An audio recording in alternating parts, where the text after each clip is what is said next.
Hello everyone, আসসালামু আলাইকুম। Welcome back to my another new blog. কিছুদিন ধরে আমি কক্সবাজার খুব মিস করছিলাম। লাস্টবার যখন গিয়েছিলাম খুব মজা হয়েছিল। তো আমরা লাস্টবার অনেকগুলো হোটেলে খাবার ট্রাই করেছিলাম। ইনফ্যাক্ট আমরা ডিনার এবং লাঞ্চ ডিফারেন্ট হোটেলে খেয়েছিলাম। এতে করে কক্সবাজারের বেশ কিছু হোটেলের খাবার আমাদের ট্রাই করা হয়। তো আজকের ব্লগে প্রথমেই আমি দেখাবো নিরিবিলি রেস্তোরাঁ। এই রেস্তোরাঁটি সুগন্ধা বিচের কাছাকাছি ছিল। তো এখানে আমরা একদিন লাঞ্চ ট্রাই করি, আর লাঞ্চের জন্য আমরা অর্ডার করি ভাত, ডাল, শুটকির ভর্তা, রূপচাঁদা মাছের পাতুরি এবং গরুর মাংস ভুনা। তো এই রেস্তোরাঁটার পরিবেশ বেশ ভালোই ছিল এবং খাবারের মানও খুব ভালো ছিল, অ্যান্ড প্রাইসটাও একটু বেশি ছিল আমার কাছে মনে হয়েছে। যেহেতু এখানে অনেক খাবার হোটেল, তো আমরা একবার এক জায়গায় খাওয়ার সিদ্ধান্ত নিয়েছিলাম। এরপর আমরা ডিনারের জন্য গিয়েছিলাম পৌষিতে। এটা আমাদের হোটেল থেকে বেশ দূরে একটা প্লেস ছিল। তো এখানে বেশ লম্বা একটা লাইন পার করে আমরা আমাদের টেবিলে বসতে পারি খাবারের জন্য। তো এখানে যেহেতু ভর্তা স্পেশাল, তো আমরা সব রকমের ভর্তার আইটেমগুলো নিয়েছিলাম। এখানে ছিল টাকি মাছের ভর্তা, ছিল ডিমের ভর্তা, কলার ভর্তা, অনেক রকমের ভর্তা এবং ছিল শাকসবজি ভাজি।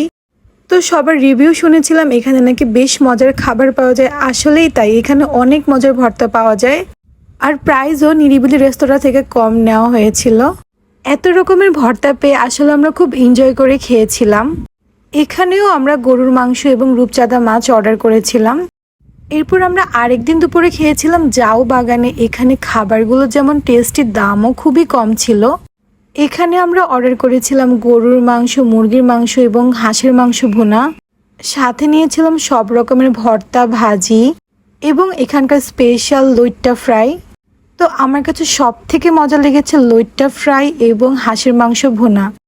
বলতে গেলে এখানকার সবগুলো খাবারই মজা ছিল, বাট স্পেশাল ছিল হাঁসের মাংস এবং লইট্টা ফ্রাই।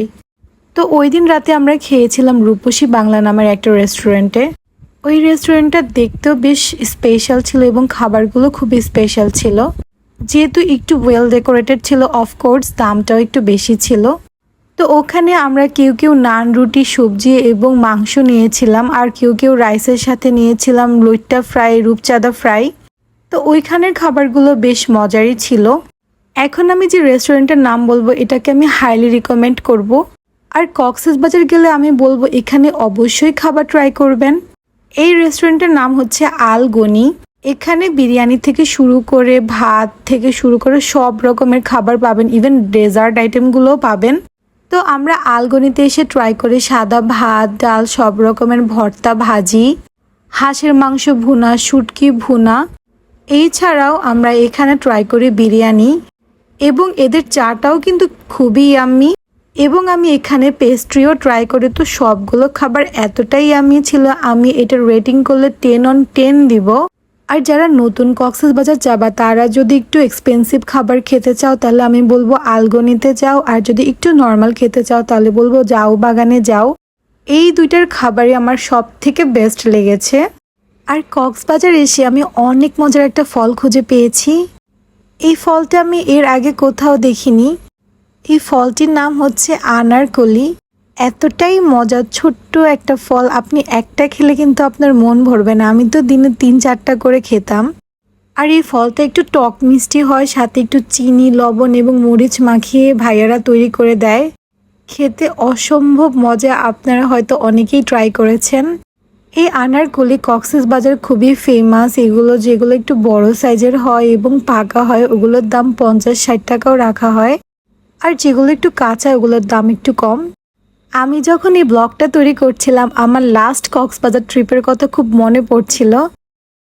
আই হোপ আমার ব্লগটা তোমাদেরও ভালো লেগেছে। সবাই ভালো থেকো এবং সুস্থ থেকো। আজকের মতো এখানেই বিদায়। আল্লাহ হাফেজ।